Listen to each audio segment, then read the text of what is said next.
The instrument has to look good so you pick it up, has to sound good so you don't put it back down, and it has to feel good so that you can keep it up as long as you want to. Chris's instruments, it's kind of like buying a nice car if you've never had a nice car before. I got into this doing arch tops, and I like rock, and I like metal, and I like jazz, and I like country. You know, it comes from all the different musics, I guess, that I like to listen to. And so I love making instruments in all of those styles. I've been playing this for almost 10 years now, and yeah, it's definitely become an extension of me. I don't think I ever want to try another guitar. His stuff just really, it speaks, man. You can just hear it. You're like, damn, there's that guitar.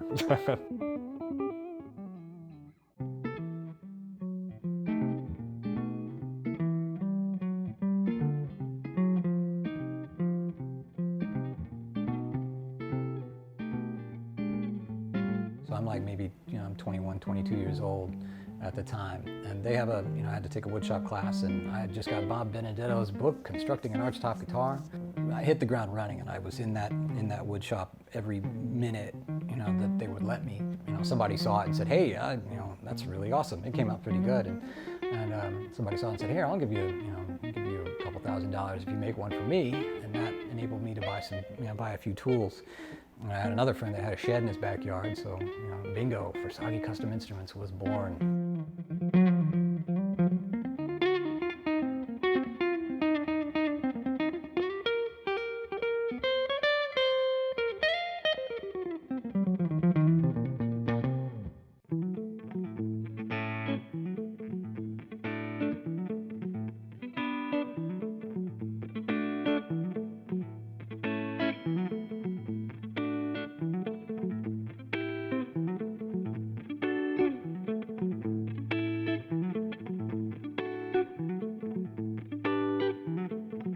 And that was the idea. It was like, Chris, I want one of your guitars, ergo guitar, so I can, not do as much damage, or I can play more, longer times, and feel kind of good about it. Man, with Josh's in particular, that guitar was so light, and you kind of forget you have a guitar on at all.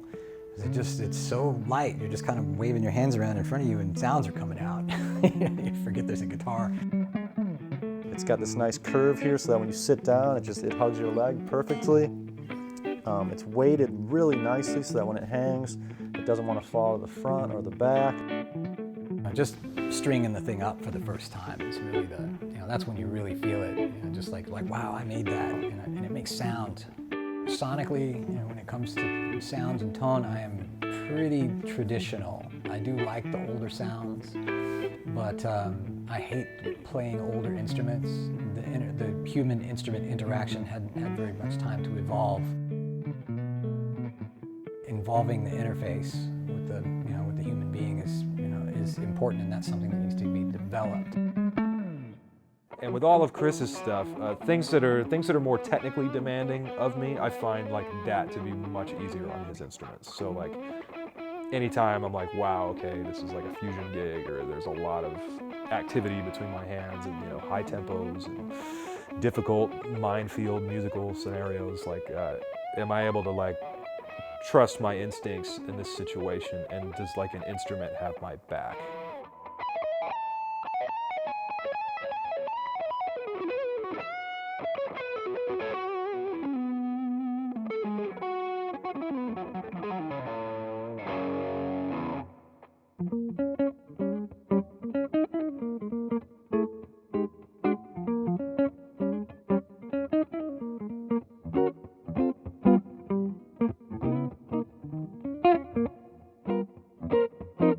The tonal qualities of the guitar just stand out. It's like the ultimate euphoric feeling of musical bliss. All his instruments, to me, they're extremely clear. They intonate extremely well, and they've all got character. They're all unique. It really affected my playing a lot. It just was an easier experience. I was able to kind of play for longer periods of time. I feel like it helps open up creativity a lot more. just having something that special to work on. You know that every piece of this guitar has so much love in it that it's like, it would be disrespectful not to play it all the time.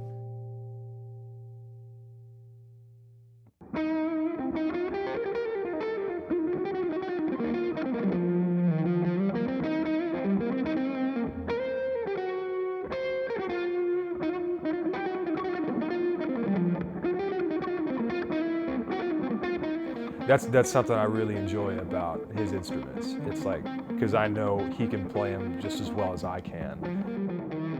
He came down and sat in with us at Stubbs, and it was so awesome because we're both up there playing these Forshages, Forshages. We're both playing these odd-looking guitars, and like, who are these guys? Like, what are those guitars, And He speaks the language. Like, I respect him as a player as well as a builder, and so that helps us communicate. I get really bored doing just one thing. Man, the best sounding Strat in the world's already been made. That's a big part of the fun of it for me, is being able to try something different, try something new, and then pick it up and play it, and and see, well, wow, that sounds exactly like I thought it would, or it sounds nothing like I thought it would. But I want to be known as the guy that does everything and does it well.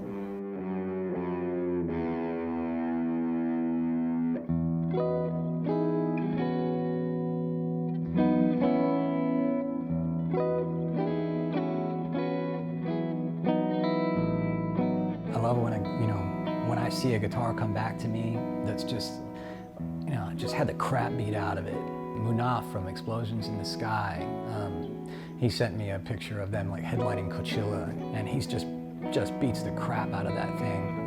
That neck's been torn off more times than I can count. The finish is falling apart. It just warms my heart. That and refretting a guitar that I built, that really tells me that somebody's put some hours in on that thing. That's what feels good, almost more than seeing it on a stage. It was like seeing it seeing it here on the workbench and seeing the aftermath, the after effects of what's been done to it in my absence.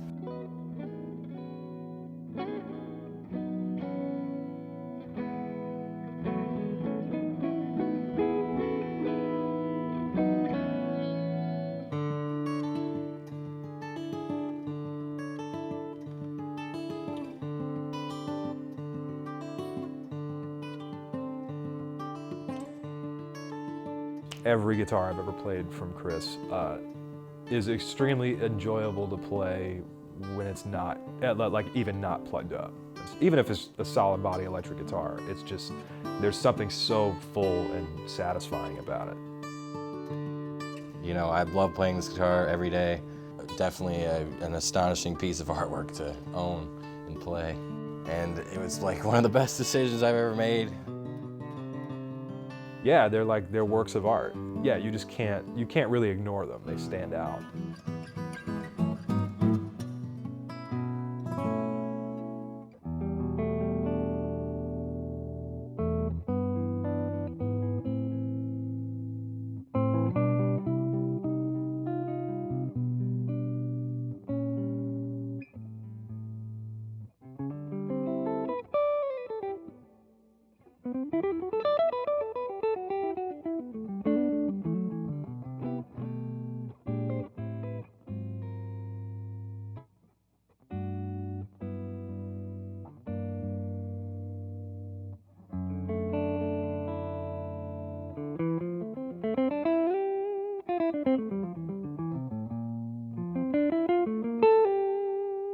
I don't know, my favorite guitar is the last one. Whatever one I just made is that's the one I like the most.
remember being at a party, this guy's party, where there was a bunch of Forshage guitars. Forshage. I still say Forshage, but I guess it's Forshage. Some of my best memories from Chris have really just been hanging out at his shop. We're usually talking about science fiction or just laughing and telling jokes. What does your Forshage give you that your previous guitar did not, or A sense of purpose.